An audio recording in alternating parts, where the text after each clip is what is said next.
Hi. Good afternoon, everybody. So today we have John Kirby has joined us. And he's going to talk to us a little bit, talk to you all a little bit about the trip, give a preview of the trip, G7 and NATO. The president, as you all know, is leaving on Saturday for 5 days, and give a little bit of an update on the PDA, right? Yes, Our next security assistant to Ukraine. Okay, all yours, Kirby. Oops, thank you. Okay, just off the top here, I think today you saw that the United States announced another additional $450 million worth of security assistance to Ukraine as part of our commitment to help Ukraine defend its democracy in the face of unprovoked Russian aggression. This package contains weapons and equipment, including new high-mobility artillery rocket systems, tens of thousands of additional rounds of ammunition for the artillery systems that have already been provided as well, and patrol boats to help Ukraine defend its coast and its waterways. Now, this is the 13th time that President Biden has authorized a presidential drawdown package during this crisis, bringing the total amount of security assistance that we provided to Ukraine to approximately $6.1 billion just since February 24th, approximately $6.8 billion since the beginning of this administration. As President Biden told President Zelensky when they spoke last week, the United States will continue to bolster Ukraine's defenses and support its sovereignty and its territorial integrity.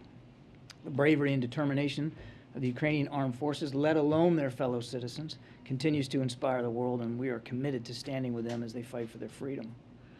Now, this announcement comes just before the President's trip leaving Saturday for Europe at a watershed moment in transatlantic solidarity in the post-Cold War era, not just for European security, but for alignment like we've never seen before in how we confront some of the biggest challenges of our time, and not all of those challenges are driven by borders.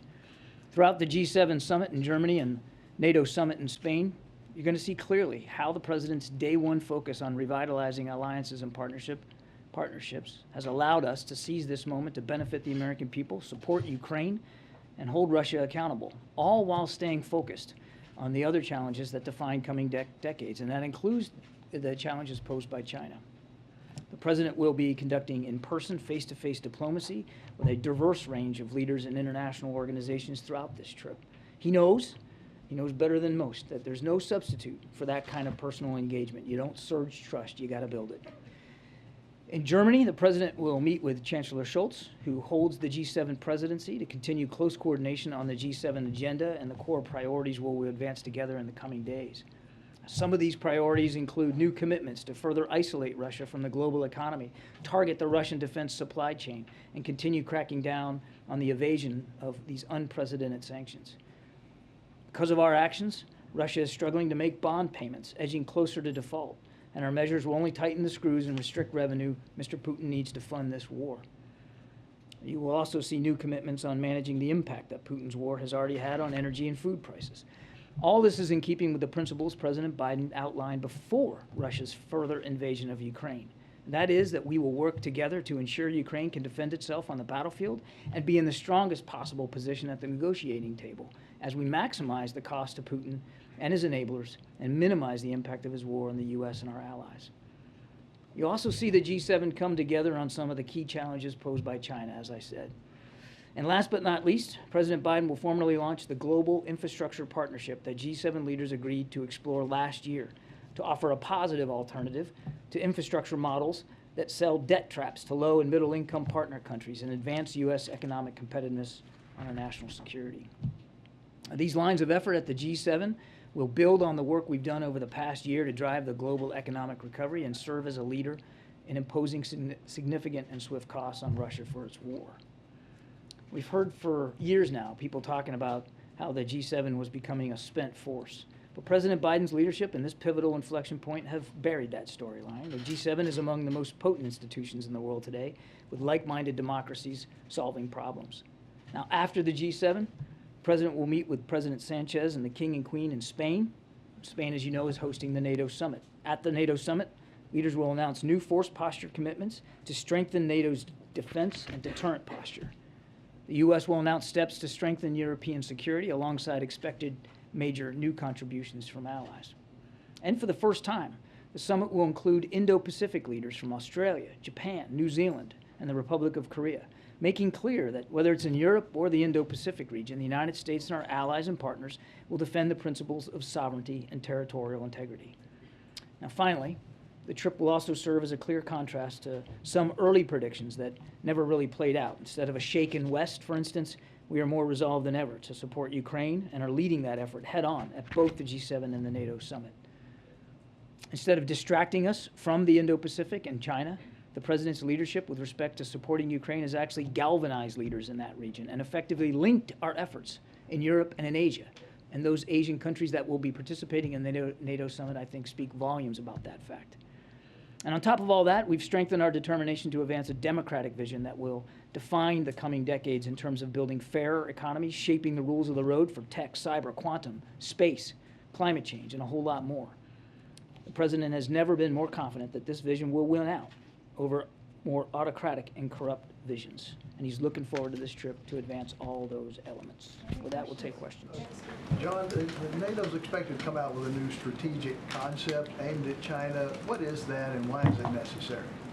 The strategic concept last was written in 2010, and my goodness, a lot has changed in the world and on the security landscape since 2010, and certainly a lot has changed in the alliance's focus. Back in 2010, you might recall, NATO was very deeply involved in the war in Afghanistan. And again, the security landscape has changed, and it's time now for a new strategic concept 12 years later.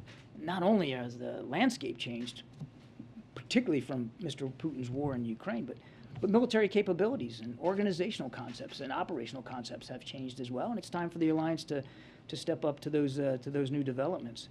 I think it's a reflection, you asked about China specifically, I think it's a reflection of our allies' equal concerns over the effect of Chinese economic practices, use of forced labor, intellectual theft, and coercive, aggressive behavior, not just in the region, but elsewhere around the world, that they believe it's important to factor China into the new strategic concept.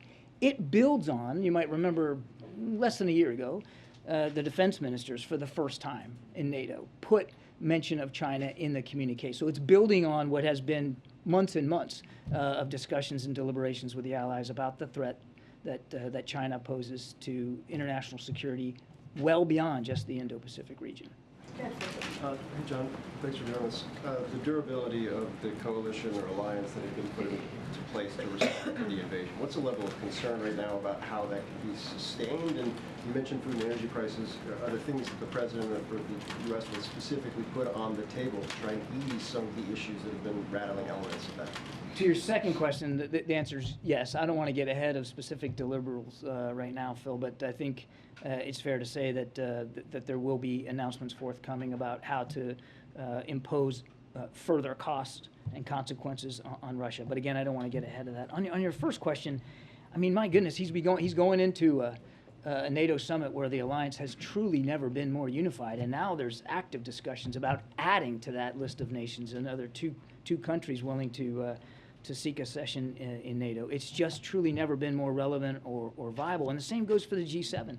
If you just look at the scope of the things they're going to be talking about, from climate, energy, food security, as well as the war in Ukraine, and the fact that there are additional countries coming to the G7, 4 additional countries, there's an awful lot. There's an awful lot of unity to see here. You know, we've had this discussion since before the invasion. You know, can NATO stay solid? Are they going to be fractured? Because, of course, the last thing Mr. Putin wants is a strong NATO on his western flank, and, of course, he's gotten just that. And we haven't seen any fractures or fissures. I mean, every country speaks for themselves. Every country has concerns for what they're willing to do or not do. But as far as the alliance goes, it truly has never been stronger or more viable than it is today. And the President's looking forward, when he gets to Spain, to seeing that in real time. Nadia. Thank you. John, I noticed that you have invited other countries to join, like South Africa, Argentina, Senegal, and India. And Indonesia. And Indonesia. Some of them have huge economy and others have lesser economy. What was the significance of inviting these countries? And is it an attempt from the administration to tear them off from any alliance with Russia? to splinter them off from alliances with Russia? It could No. be a potentially could be some of them, not all. So these additional countries that you mentioned, they have been invited because there's certain agenda items at the G7 that will apply to them, and I'll let them speak for their involvement in those sessions and the relevance to them. But because the agenda is so diverse and so deep, it was deemed appropriate to bring them into that discussion. It is not about trying to splinter them off or coax them away from any other association or partnership that they might have with another country. That's not the goal here. The goal is to unify around a set of common principles and initiatives that the G7, you'll hear more about this at the summit, but that the G7 wants to advance in terms of climate change, energy and food security. As I said, adding additional costs and consequences to Mr. Putin, further isolating Russia. All these nations have a piece of that. And certainly in the G7, there's unity around that sort of an agenda. Yes, ma'am. You were talking about the effort to add 2 additional countries to NATO right now. There's obviously been real challenges as it relates to Turkey with the addition of Finland and Sweden. Can you take us as best possible behind the scenes of the status of that, if there's going to be a direct contact between President Biden and President Erdogan, and how you go about shifting that? Because I know there's unity among the members of NATO, but there's not unity among the members of NATO about the addition of the fast track of those 2 countries. Yeah, so clearly the potential accession here of Sweden and Finland will be on the agenda at the summit, no question about that. And actually, there is terrific support inside the alliance for their accession. Right now, the conversations are trilateral between Sweden, Finland, and Turkey. We're confident that they're going to be able to get there, that they're going to be able to work out the differences that they have, and that Sweden and Finland will be able to join the alliance. When exactly, I couldn't tell you that. I mean, these discussions are still ongoing, but we're confident that it's going to lead to 32 nations in the alliance. And we have also indicated that should it be desired, we'd be willing to help in those conversations. But right now, it's between those nations, and I don't have anything in particular in terms of bilateral discussions to speak to or to announce today with respect to President Erdogan. Thank you. John, you mentioned food security. Food security is Yes, one sir. of the topics. A couple days ago, you spoke to a bit about the grain trap in Ukraine. Is that going to be a subject of conversation at the G7, or can you give us an update on either the bloc's efforts or U.S. efforts specifically to get some of that grain out? I do think food security in general will be a topic at the G7, and I certainly think that inside the context of what's going on in Ukraine, it absolutely will as well. Again, I don't want to get ahead of specific announcements one way or the other. I would tell you that we are already working with allies and partners to help try to get this grain out of the country. As I said the other day, we know it's a perishable good, and it's an important good. And we have been able to increase the flow of some grain through the West by ground routes out of Ukraine, but it's not sufficient. It's not enough, given the immense amount of grain that's sitting unused right now inside Ukraine. So we know we have to find other ways to do this, and we're willing, as I said the other day, the president's willing to keep an open mind about that. Obviously, it would certainly help if the Russians would lift what is essentially a blockade in the Black Sea and a blockade over Odessa, which they have obviously shown no desire to lift. But that's a real key here. And so I know you're aware that Turkey's talking to Russia about this. We certainly welcome Turkey's involvement in trying to broker some sort of arrangement where that grain can be transferred by sea. But I think it just remains to be seen whether that's going to be viable. There were reports out of Turkey that there might be some kind of meeting next week on this. Is there anything you can share on that? I don't have any details on that. I'd refer you to our Turkish counterparts and our Turkish allies on that. Again, we welcome their efforts to try to get this to happen, because it is absolutely, it's critical. I mean, Putin is weaponizing food literally, and this is a prime example of that. Thank you. Yes, sir. Yes, if I may ask you a question on a different topic. Is there any consideration being given to fully unfreezing Afghan reserve funds? I know that given the devastating earthquake this week, there has been an appeal to do that. Is that something you all are considering? What I can tell you is 2 things. One, we're still working through the processes here with respect to that $3.5 billion that you're referring to. That was assets frozen here in the United States.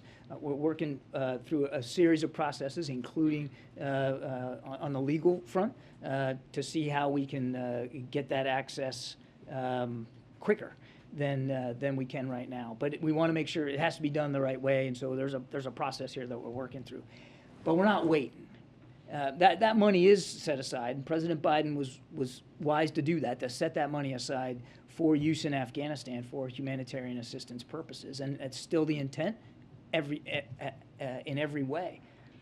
But there's an urgent need now. And so the president, while we're working on that process, and we want to get it solved as quickly as we possible, and there's a lot of hoops to jump through, we're also working very, very stridently right now through USAID and their international partners to get aid and assistance to the Afghan people now. I think the death toll is now is over 1,000. We understand that, and we're working hard to get that aid and assistance to them. And frankly, it's already starting to show up through our international partners, through USAID's international partners. Can you articulate at all when you say that there are some loopholes to go through and that it may take some time, some of the legal challenges? Can you help us understand what has been some of the hangups? Yeah, it's not loopholes. There's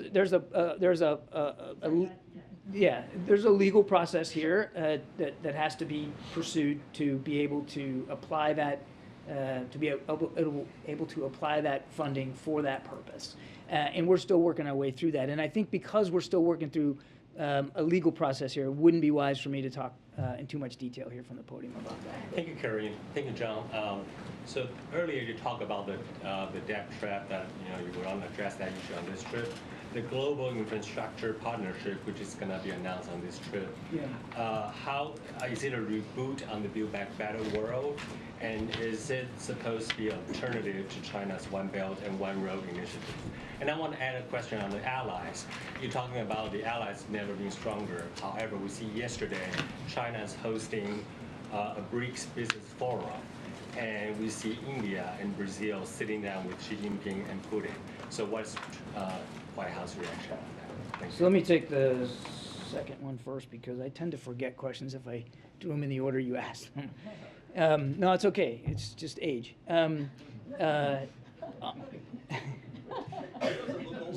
Sad but true. Thanks. So on the BRICS, we'll let those countries speak for themselves, and for the meetings they're having and the discussions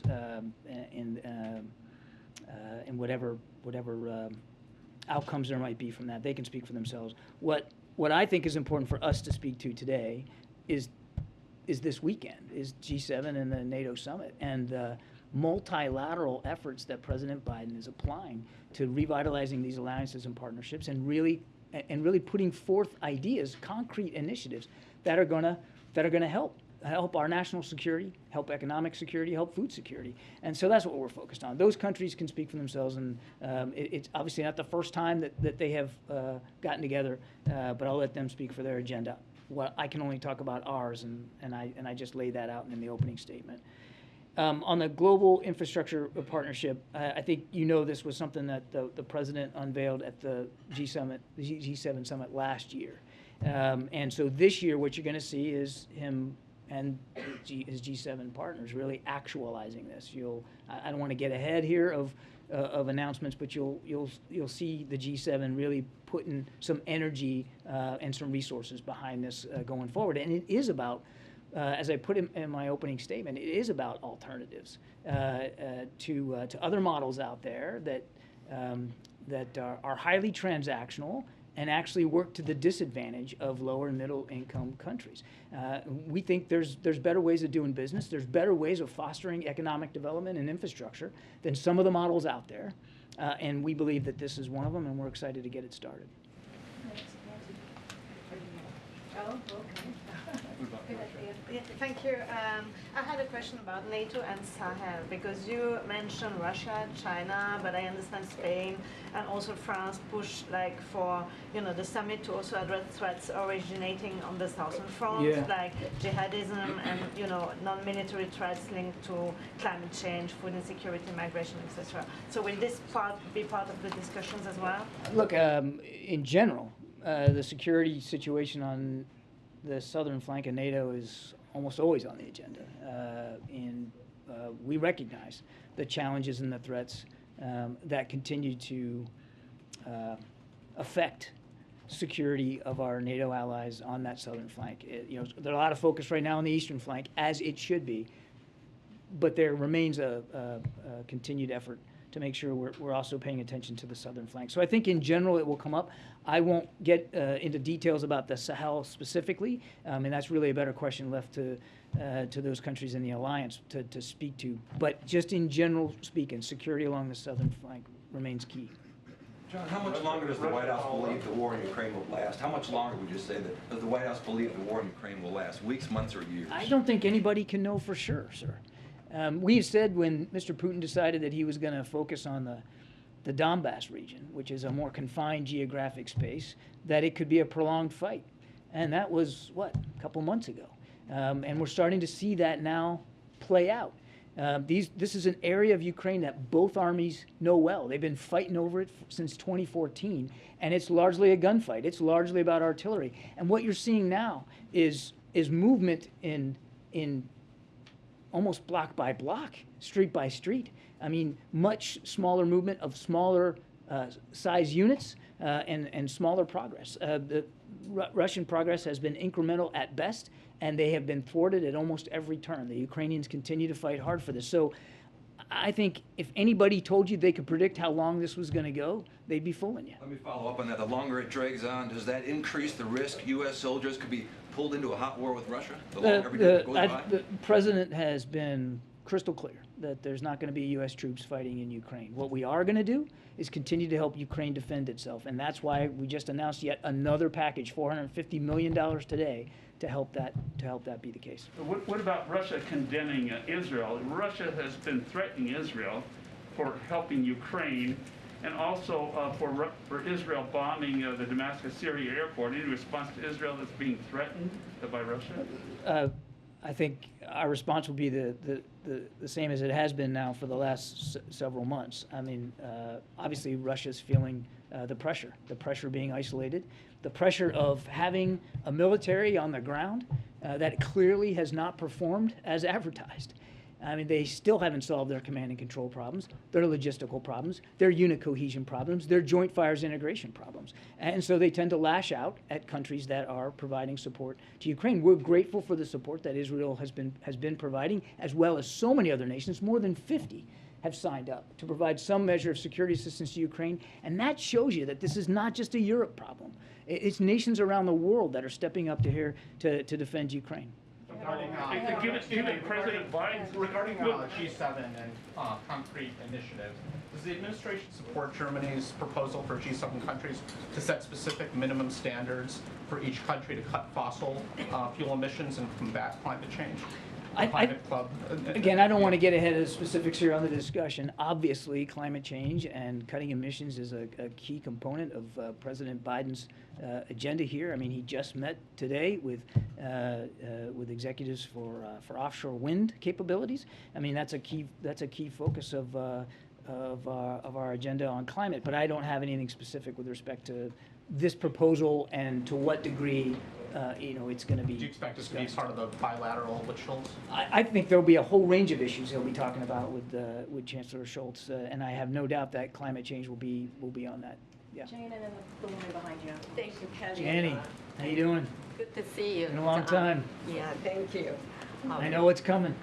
Yes, I give you a lot of hard time to Canada. I have two questions for you at the NATO summit in Korea. Do you have any plans to hold a trilateral summit between U.S. and South Korea, Japan at the NATO summit? I don't have any additional meetings to talk about today outside of the agenda of the G7 summit. So I don't have anything to announce with respect to a trilateral meeting. I think you know, and we've talked about this many times, that President Biden is keen to see greater trilateral cooperation between us and our two allies. In fact, he just visited there not long ago, Japan and South Korea. We also are keen to see increased bilateral cooperation between Japan and South Korea, and that's happening. So he's very much looking forward to seeing them. Yeah, second question, China opposes South Korea's participation in the NATO summit. Although, do you think if South Korea cooperated defensively with NATO, it will sufficiently contain China and Russia? So a couple of thoughts there. China doesn't get a veto on what meetings the South Koreans attend and associate themselves with. And this isn't about an Asian version of NATO. NATO is a transatlantic security alliance, the most effective, the most viable one in the world, the most successful one in the world. And we're excited that the South Koreans are going to be there to talk about this. And as I said, or to be part of the agenda there. And as I said at the outset, it's an indication of the linkage of global security between Europe and the Indo-Pacific. It's not one or the other anymore. It's not binary. The same kinds of assaults on territorial integrity and sovereignty that we're seeing in Europe can happen in the Indo-Pacific. And of course, our South Korean allies know that better than most. So we think it's significant that they're going to be there. We're excited to have them there. But this isn't about creating some like version of NATO in the Pacific. Thanks. You just noted that the U.S. intends to continue, obviously, supporting Ukraine, but I'm wondering how much the administration is weighing its aid to Ukraine in terms of the economic hardships here at home, and if there's a point at which the U.S. will curb its support for Ukraine down the line. Can you repeat the first part? How much what? How much the administration is weighing its aid to Ukraine with the economic hardships that Americans are seeing here at home. Yeah, that's a great question. So we just got an additional supplemental from Congress for $40 billion. Not all of that is designed for security assistance. A lot of it is for humanitarian assistance as well. And it was passed on a bipartisan basis. It's clear that members of Congress from both parties believe strongly that we have to continue to support Ukraine, and so we're going to do that. And will we need to go back for additional funding? We just don't know right now. I mean, the war is by nature unpredictable, and so President Biden has made it clear we're going to continue to support Ukraine as much as we can, as fast as we can, and we're doing that. And we'll see where this goes going forward. But obviously, the president's not insensitive to the pressures, particularly in gas and food prices that the American people are facing, and you have to balance that. And he's trying to strike that balance. He said, and I mean he has said this since he said it, but when he made clear that we were going to support Ukraine in this fight, literally for their lives, let alone their democracy, that there were going to be costs incurred by that. And we're starting to see, we are seeing that happen right now. The president was nothing but honest with the American people about that. Mr. Kirby, does the president support, Mr. Kirby, we'll get to you, Simon, right after the gentleman in blue. Sure, Right thank you. They're all in blue. Well, this guy has like the light blue. I've got a aqua little- Oh, thing okay, I going got on. you. Yeah, it looks good. That's how we're deciding, by the way. Fashion. Yeah, not fashion, just. If it's okay, I want to go off topic just for a second and ask you about a letter that's been sent by Democratic senators to the president regarding the Shireen Abu Akleh killing, asking for a full U.S. investigation. I'm wondering if the NSC has seen this, do you have a reaction, and do you support or agree with their assessment that the Israelis can't be trusted to conduct their own investigation? I don't know if I don't know the status of the letter here at the White House, sir, so you're going to have to let us take that question and get back to you. I'm not aware. But I can tell you that we've been nothing but consistent, that this death needs to be fully and transparently, thoroughly investigated. And that's our expectation. We've made that very, very clear to all parties. And we're going to continue to Discussion about an independent U.S. investigation? I know of no discussion about an additional independent U.S. investigation. Simon, go ahead.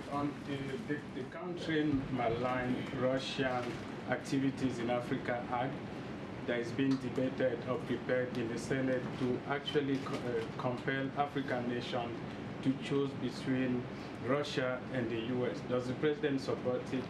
And is he concerned that by trying to almost compel African nations to choose between working with Russia and working with the U.S., he's really making it difficult for those nations, especially because African nations have had really good relationships with the U.S.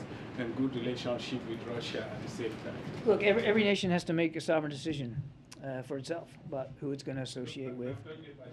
The act says they will identify Africans who continue to work with Russia. They will identify government and sanctioned government that continue to work with Russia. So I'm asking you, does the president support that act in the first place? I don't. I'd have to get back to you on that. I don't know if we've taken a position on this pending legislation. We understand that there are a range of security challenges in Africa. And those challenges aren't getting any easier or any better by the involvement of nations like China and Russia on the continent. Now, every nation there has to make their own decisions about who they're going to associate with.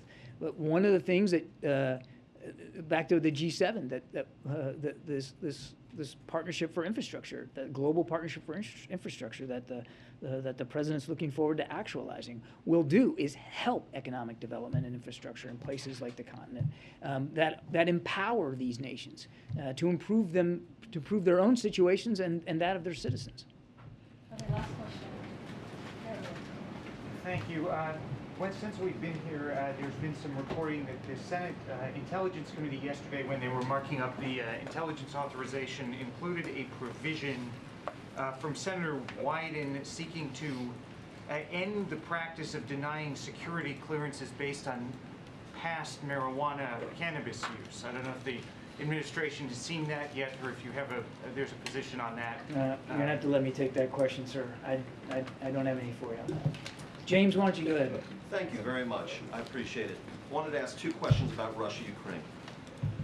First, I wonder if you could address a disparity that has exhibited itself in the president's conduct and rhetoric over the course of the Russia-Ukraine crisis. At certain times, he opts to withhold certain lethal forms of assistance from the Ukrainian armed forces, and he says that he does this because to provide those forms of assistance would be to risk initiating World War III. At other times, he opts to provide more lethal forms of assistance and even boasts publicly, as has the Secretary of Defense and others, that it is this very U.S. aid that is helping the brave and skillful Ukrainian armed forces to inflict casualties on the Russians and to destroy their hardware. So my first question is, I wonder if you could address for us the President's decision-making surrounding these steps up what you all have called the escalatory ladder. So a couple of thoughts there. The one escalating here is Mr. Putin, James.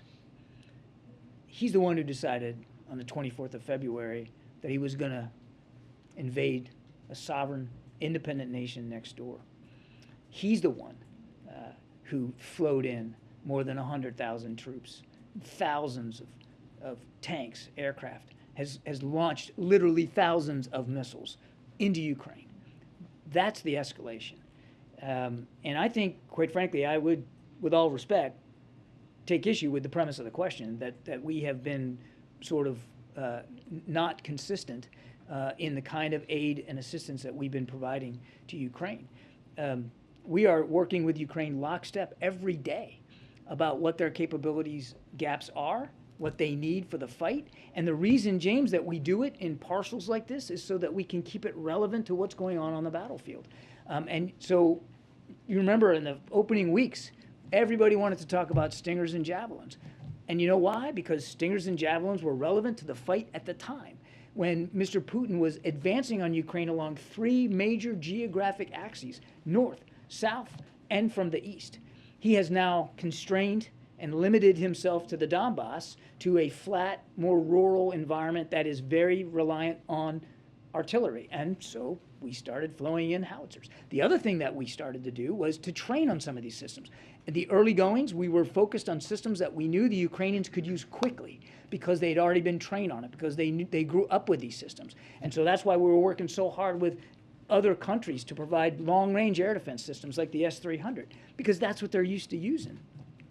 So as the war has changed and evolved, which war does, their needs have changed and evolved, and our contributions have changed and evolved. And my follow-up, if I may. A few weeks into the conflict, the administration declassified and disclosed fresh intelligence passed to us through a number of administration spokespeople, including yourself, suggesting that President Putin was receiving sanitized and inaccurate reporting from his own team about the status of the Russian war effort in Ukraine. Is that still your assessment, or is it the assessment of the United States that somewhere along the line, and if you could tell us when, that would be helpful, President Putin rectified this problem, and do you believe that he has for some time now been receiving accurate reporting from his own team about the status of the war? We did provide some context about that intelligence reporting, which was relevant and true at the time. I don't have additional intelligence or context on intelligence to provide today. So I can't tell you definitively exactly what briefings and reports Mr. Putin is getting and how accurate they are or inaccurate, or frankly, how that information changes his decision-making calculus.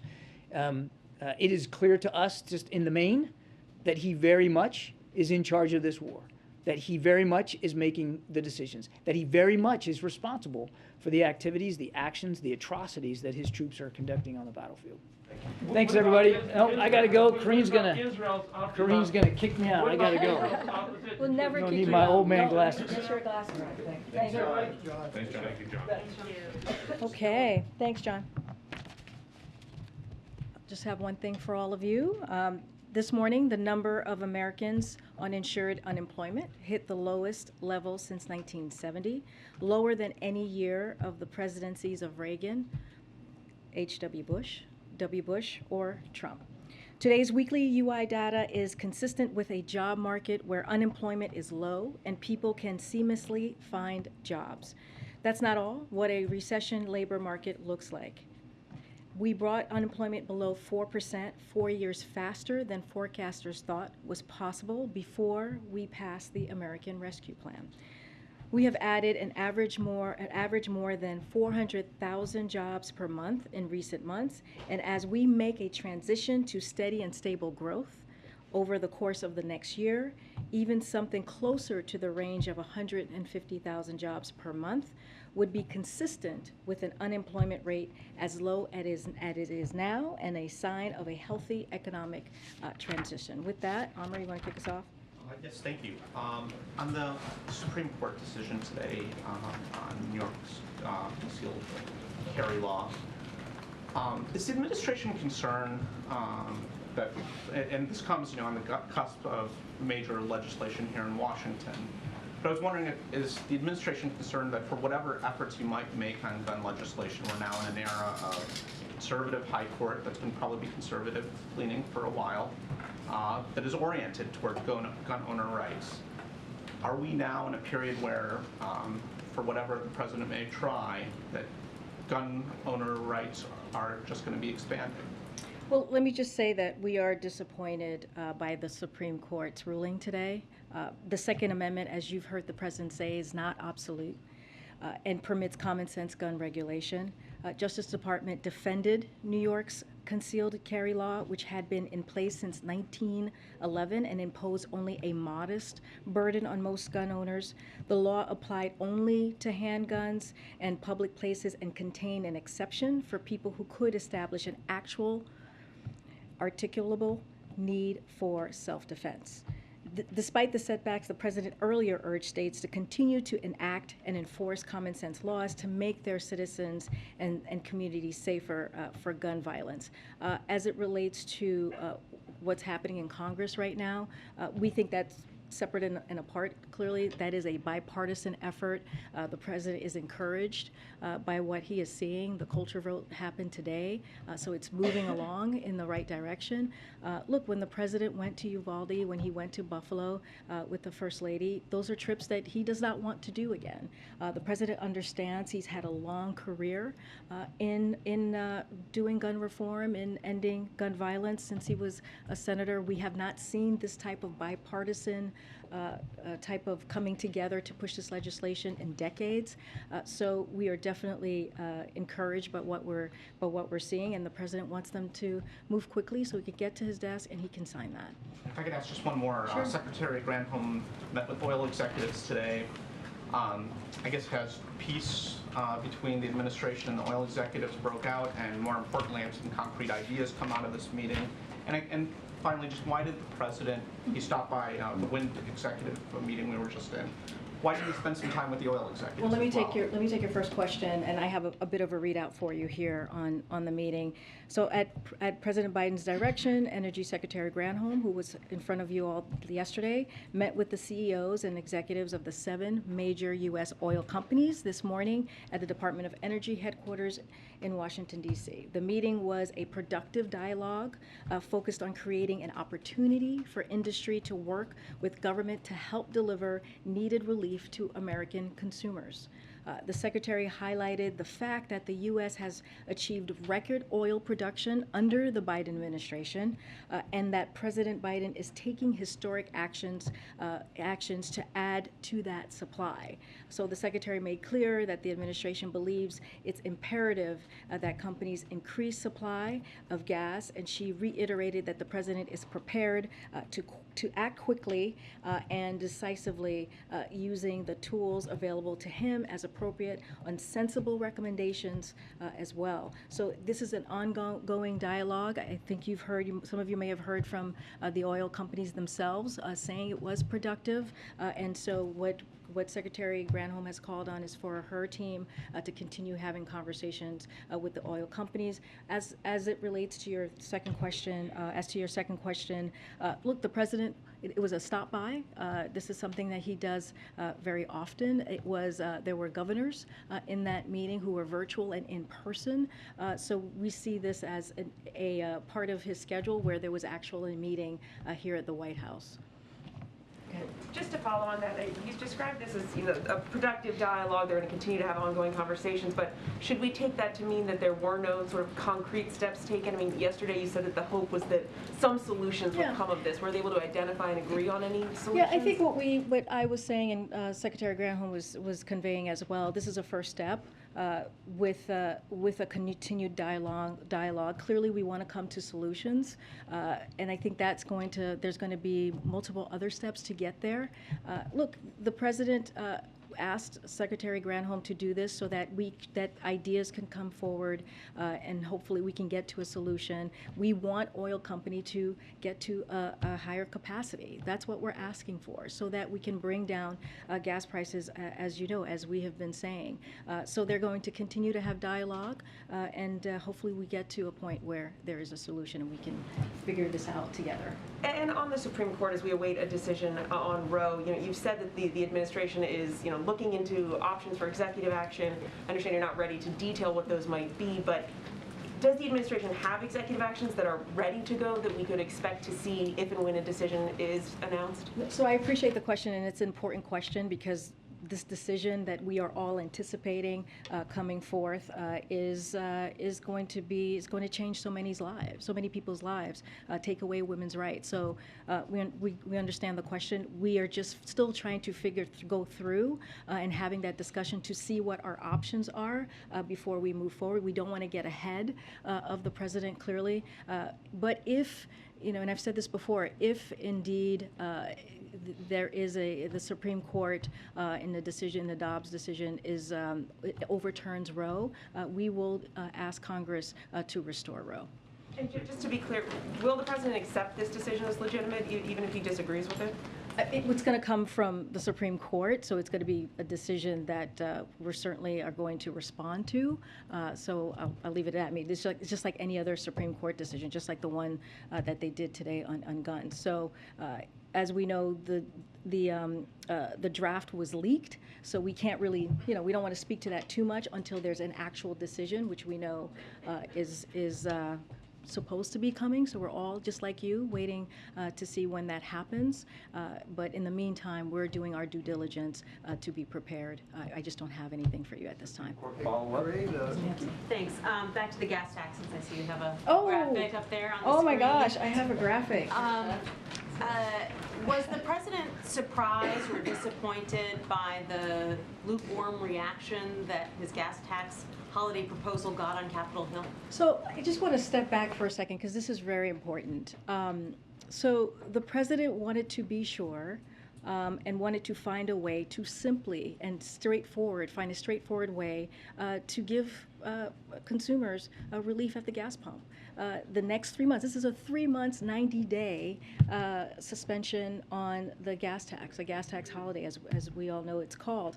And it's an important time during when people are driving a lot around the country, visiting their families, going on vacation. And so, it is important to give people a little bit of relief. If you think about it, on the federal level, that's 18 cents. He also called on states. We've seen some states, this is one of the states here, Maryland, do the same, and the average amount in states is about 30 cents. So already you're at 48 cents right there, almost 50 cents. That matters for people. That matters for people like teachers, like healthcare aides, like construction workers, like plumbers, who spend a lot of time driving from one place to another as part of their jobs. That's going to make a difference. And if the oil refineries do their part, we're looking at $1 being taken off per gallon. So that matters, and we know it works. We know the policy works. I mentioned Maryland up here. Connecticut has done the same. Georgia has done the same, suspended their gas tax, and most of their tax relief was passed to consumers. And as you see from this chart here, you see here's where it was when it was enacted, and then it dropped. And then when it ended, it went back up. So it did make a difference. So President is calling on other states to take similar measures, and for Congress to suspend the national gas tax on oil companies to pass that relief on to consumers. But Maryland's now actually getting ready to increase its gas tax next month, I guess, to make up for some of the revenue that it lost when it imposed this gas tax holiday. And given the level of ambivalence or opposition on Capitol Hill, how hard is the president willing to fight to try to convince Congress to change its mind? This is important to the president, which is why he asked Congress to take this on. This is the way that we see it is a simple, fast way to give American families, the American public, a little relief for 90 days. As you know, there are plenty of legislation that's on the Hill right now that talks about cutting taxes. This is one of them. This is something that's simple, that's easy, that's 90 days during a critical period for the American public. So he's going to keep fighting for He's it. going to keep fighting for it. We think it's a simple thing to do, and he's going to keep fighting for it. Supreme Court follow-up? Sure, I wanted to go a little bit deeper on the trip or the ramifications of it. The president heads overseas at sort of a thorny time for his domestic agenda. The gas tax holiday, there could be the first movement on gun reform in a generation. We're all waiting the Supreme Court decision.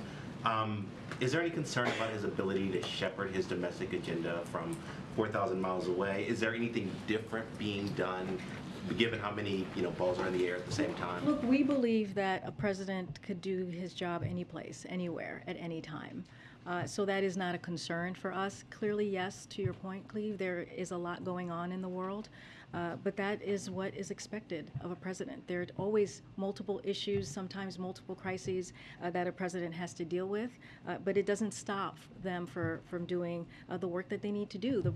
What he's doing abroad, as you heard from my colleague, is critical, is important. That leader-to-leader engagement, talking to our NATO allies, being there at the G7, especially what's going on with Russia's war, for the president to be there and to continue to be a leader in bringing those countries together and talk about real issues that matter to all sides is also an important important agenda for the president to continue to move forward. And to the second question, is there anything special or different being done about this trip as opposed to other foreign trips? I mean, given how many things are, No, not at all. We're moving forward like we do with any Oconus trip that we have had. I think this is, I've lost track, maybe the 4th or 5th trip, as you guys are probably keeping track better than I am, that the president has done. And during a time, I mean, this past year and a half has not been an easy year. The president walked in having to turn back on the economy, if you will. He walked in having to deal with a COVID crisis, a pandemic, once in a generation pandemic. So he has had to deal with multiple things on his plate. So this is just part of another trip that he's gone on. I mean, go ahead, Pete. Thank you, Karine. The president isn't really doing everything he can to bring gas prices down, is he? I feel like there's is there something else to the question? Oh, there's a lot to the question. Oh, okay, well, for example, yeah. as you mentioned earlier, he's meeting today with people installing offshore wind equipment, but not oil and gas CEOs who are rarely ever in town, but they are today. So how did that help lower gas prices? Well, the president has done a, so let me step back for a second. But no, No, meeting with offshore wind you're folks asking and me. not with You're oil asking and me the gas question. CEOs. How does that lower Peter, gas prices? You said Peter. he's done everything in his power. They were a mile away. Peter, you're asking me a question. May I answer? Yes, please. Okay, here we go. I just want to take us back a second on how we got here, right? So we have seen gas prices go up by $2 a gallon. One of the reasons we have seen that, the reason we have seen that is because of Russia's war in Ukraine. And once that happened, once we saw what that impact was going to be, the president took action. He took action. He made a historic choice to tap the Strategic Petroleum Reserve, 1 million barrels a day, and that was for 6 months. And that helped blunt the impact of what we're seeing right now with prices going up. So that matters.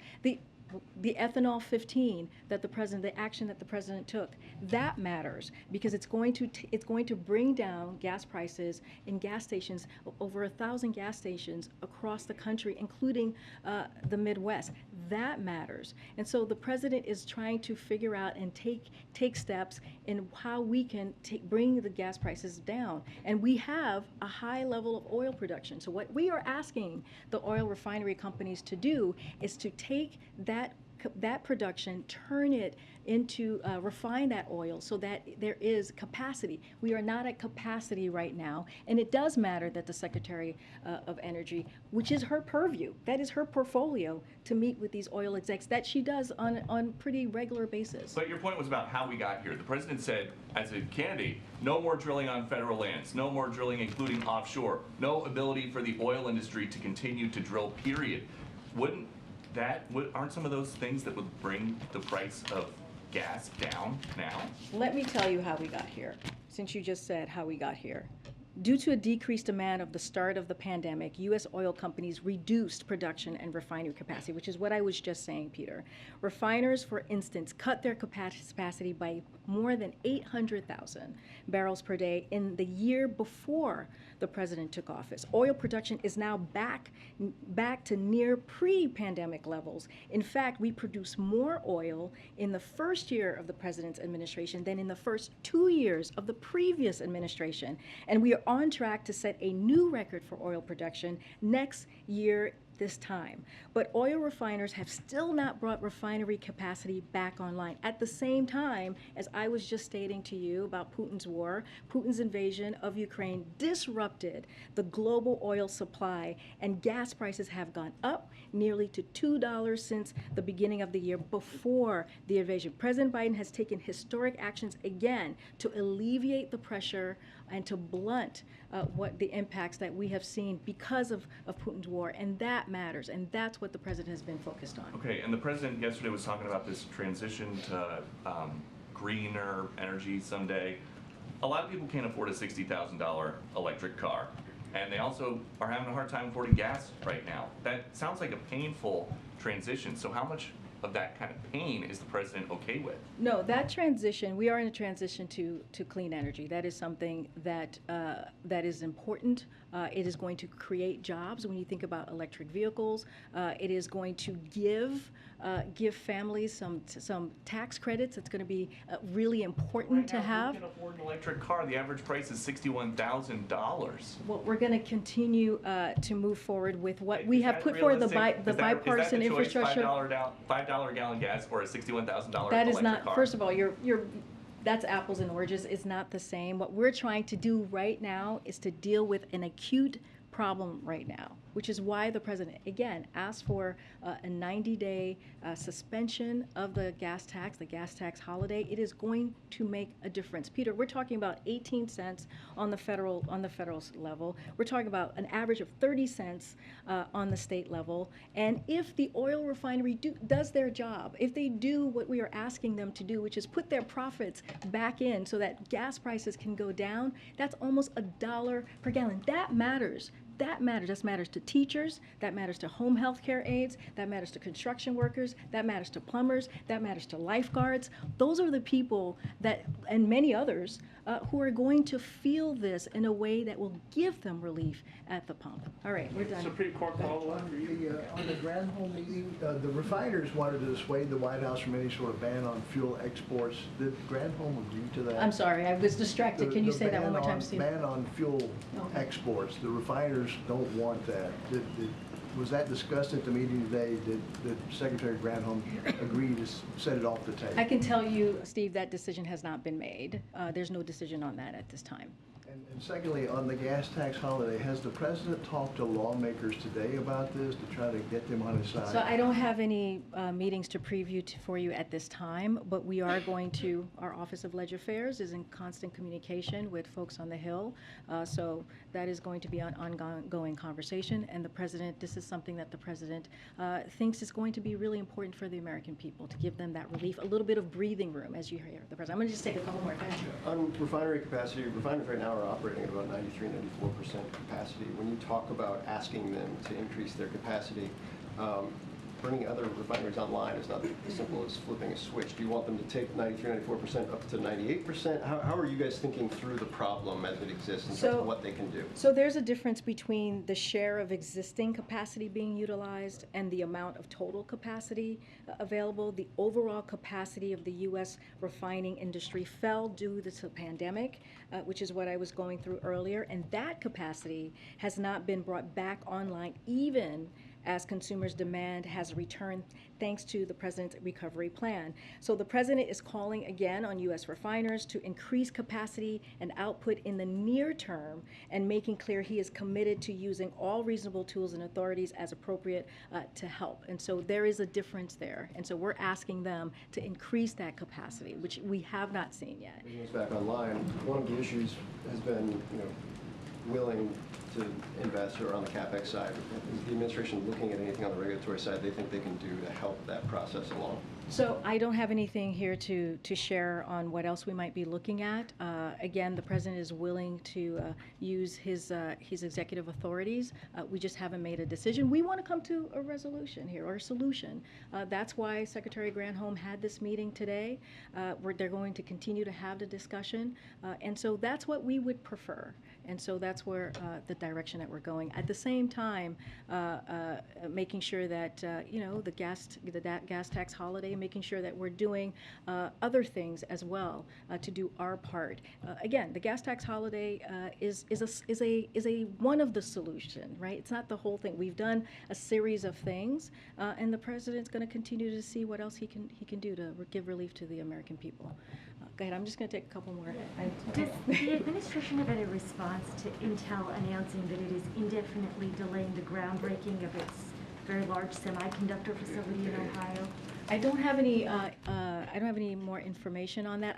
I heard that reporting. I would have to check in with our team, but I don't have anything to share from the podium today. One of the things that has come up before today's meeting with Secretary Granholm was Jones Act waivers. Is that something that was discussed in the meeting, or do you know if that's still on the table for the president? I don't have more to share from the meeting, from what I just read out. So we don't know whether it was. I just don't have anything from what I just read out. But the president hasn't ruled it out. I just don't have anything for you right now, Josh. Okay. And going to Phil's question, I mean, part of the reason capacity has shrunk, these facilities are being converted to produce, or some of them are being converted to produce renewable diesel instead of petroleum-based fuels. Others are simply, old. They're like old cars been taken off the road. They can't just turn on again. So do you think those conversions should be reversed or halted, or do you think the refiners are overstating the sort of pain that they'd have to go through to turn on some of these plants again? What we believe is that they are not operating at full capacity. That is what we believe, and so. Just to give you a little bit here, and I said this yesterday, I'm happy to share it again. As of yesterday, I said crude oil prices have dropped by nearly 15% from 2 weeks ago, but prices at the pump have barely budged. The last time the price of crude oil was $110 a barrel, and the price of gas was $4.60 a gallon. Today, it's about 35 cents higher. That difference is a result of companies' record high profit margins for refining oil. Refinery margins have tripled since the beginning of the year. It's just the first 3 months of this year, the biggest oil companies made $35 billion, 4 times what they made in their first quarter of last year. We want them to put their profits back into refining oil so that we can bring prices down.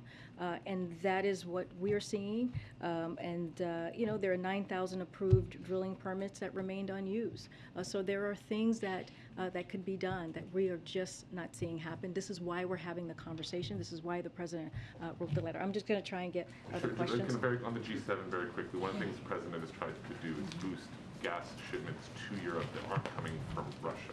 Is there any discussion about that we should expect at the G7, or is that more of a medium-term thing? I just don't have more to add. I don't want to get ahead of what the agenda is going to be on G7. No problem. Thanks, Josh. Go ahead. In terms of ensuring that savings from any sort of gas tax holiday would be passed along to the consumers, Secretary Granholm seemed to say yesterday that the administration, at least at first, would be relying on asking them to just dialogue with these companies.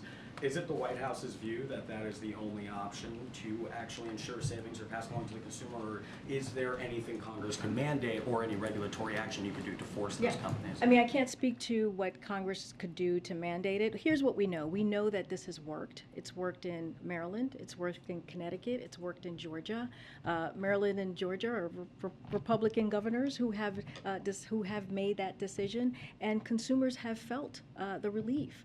So it's doable. We have examples of doing that, and so we're going to, like Secretary Granholm said, we're going to talk to the companies and make sure that the families and American people should feel that directly. They should not be holding on to any of the funds, any of that 18 cents on the federal level. At this point, though, is that the only option for the administration? At this point, that's basically what Secretary Granholm stated is where we are at this point. On expanding capacity of refineries as well, you've talked about the need, the need to do that, but there are some options the administration could take. There's a refinery that has had plenty of accidents in the past, has sparked environmental concerns, and some have said the administration could also loosen permit regulations. This refinery is in St. Croix, Virgin Islands. It's had environmental concerns in the past. Would the administration consider loosening any permitting regulations for refineries that have had environmental concerns to expand capacity? We don't have anything to share on the 2 points that you just made. All I can say is the president is willing to use his executive authority to do what he can to give relief to the American public.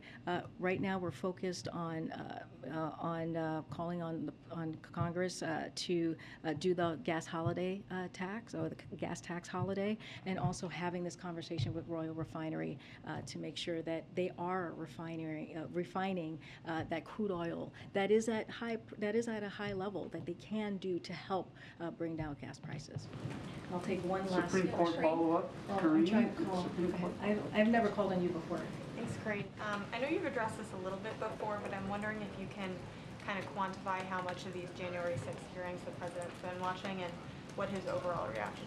So I can say that the president catches it from time to time. He has a busy schedule, obviously, and we have said this before, and keeps updated on what's happening.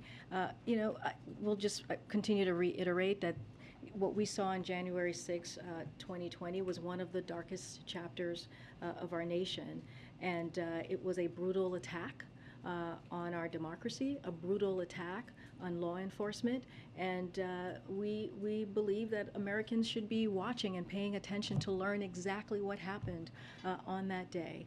And we have full confidence in the January 6th Select Committee and the work that they're doing.